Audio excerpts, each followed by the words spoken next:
Your Royal Highness, ladies and gentlemen, welcome to our next session, Food and Drink Bringing People Together. For those of you who don't know me, my name is Jude McCann. I'm the Chief Executive with the Farming Community Network, a charity that supports farmers across England and Wales. As Will mentioned earlier, we have a stand downstairs, so please do come along and talk to some of our volunteers. We also have the Addington Fund, RABI and Yellow Wellies, who would be very keen to interact with you all. For this year's conference, we also have a quiet room downstairs at the end of each day. So if anyone wants a private space or an opportunity to speak in confidence to one of our volunteers, please head down to room 13 today at 4:30 or tomorrow at 12:45 after the conference sessions. You would be very welcome. So what a fantastic panel we have here with us now for today's session. We often hear that the Irish have the gift of the gab, but wait until you hear these guys.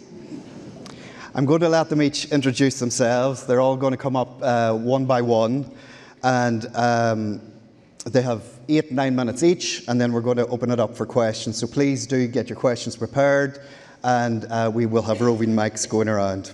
Please welcome our first speaker, Jan, followed by Tom, and then Romy.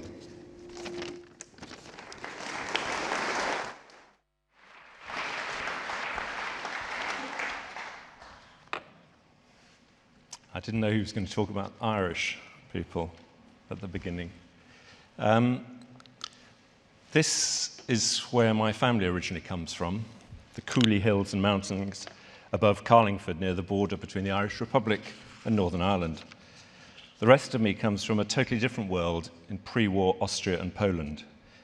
We farmed somewhere in this ancient landscape many generations ago, a wild, mystical landscape, a land rich in ancient Irish folklore and tales of heroic warriors and extraordinary wild cattle. We left the land and went to sea and other less exciting occupations. However, as is so often the way in life, the wheel has come full circle. Here's my White Park bull, Jupiter, at Northfield Farm on the Leicester-Rutland border. I run the farm and our butchery business with my two sons, Leo and Dominic.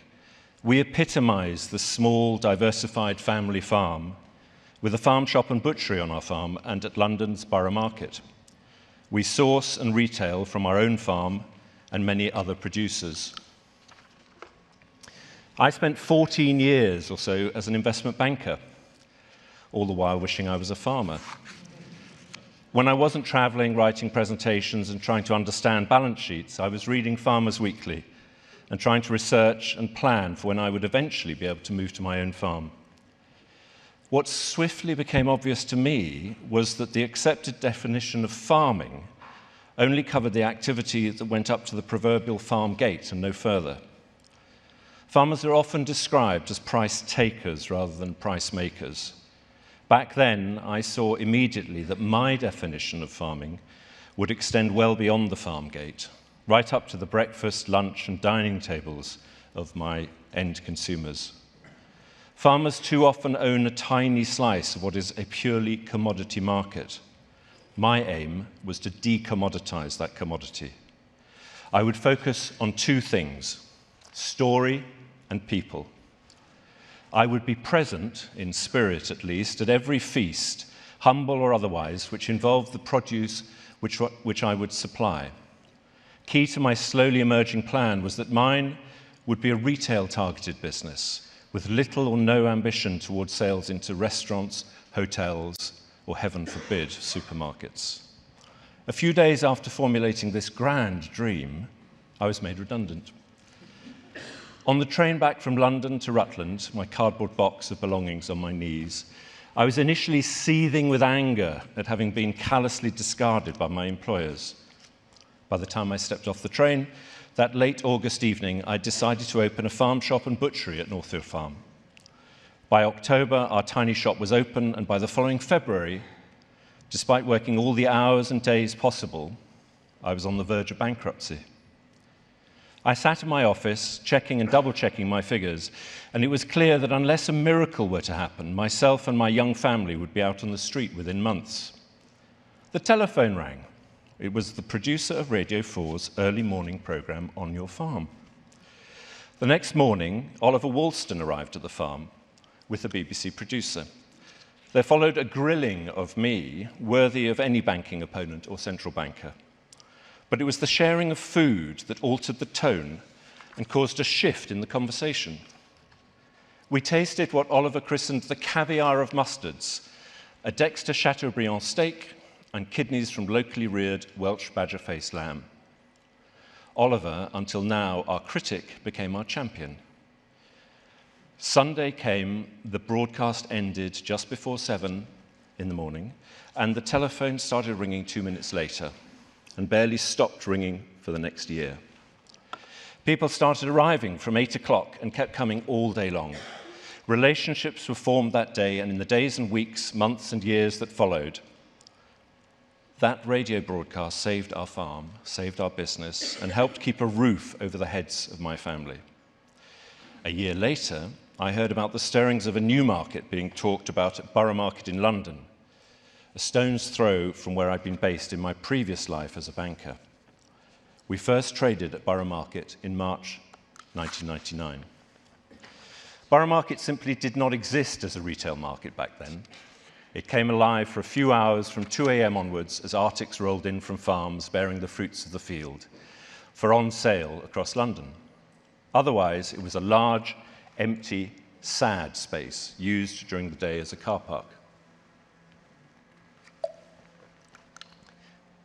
Part of a small group of producers, we froze in the winter months, waiting to be discovered, cracking our smiles, engaging with potential customers as the Arctic winds whistled through the old market buildings, cutting through the traders present and the ghosts of traders past like a knife. Until, ever so slowly, we began to make sales and create relationships with customers which continue to this day. Borough Market helped us weave together a team of extraordinary people at the farm and in London. Several joined us as little more than children themselves and are now homeowners raising their own families. The production of food brings our small, loyal team of staff together to create a rare micro-community on my farm. The success of the retail market at Borough has regenerated a large area of London, created one of the UK's premier tourist attractions, and been a key part of a massive revolution in the perception of food in this country. Over 30 million people walked through or near Borough Market in 2023. When COVID hit, businesses like ours were initially paralysed with fear of what was about to happen. Our street food business died overnight, and without it, survival looked unlikely. In the depths of lockdown, however, food took on a new identity, a new meaning. Food became a form of escape, a form of entertainment, a form of exercise. Food became a medium of communication between people who could no longer touch each other. Where better to indulge in these activities than in your local food market.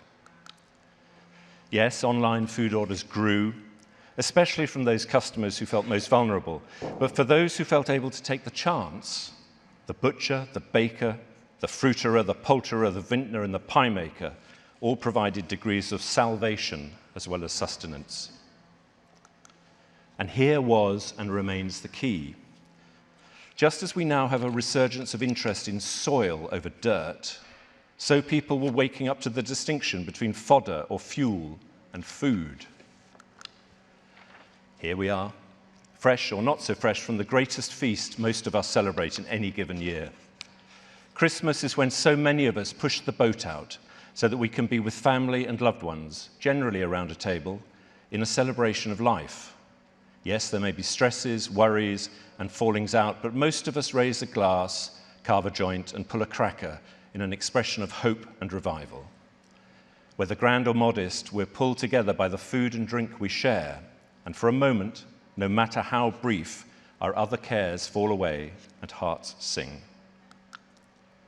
In stark contrast to the scale of the micro-community at Northfield Farm, I wanted to include, but not dwell on this slide. It shocks me every time I see it. 10 global corporations control an unimaginable number of ubiquitous brands. I'm not anti-big business, I'm not even against global business, but I do loathe the imbalance of the current situation, as demonstrated by this image.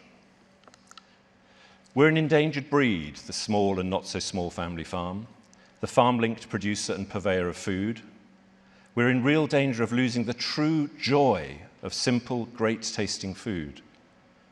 Consider the diverse, independent family farming business, immersed in its community, yet thanks to the internet, able to spread its gospel and bounty further afield. Farming is like a minority religion, celebrated and understood largely only by those who already follow us, and ignored, even reviled, by those who don't. The current national and global approaches to food, its production, consumption, and security, its joylessness, is, to use the words of Phil Harris of White Oak Pastures, like pissing in your trousers to keep warm.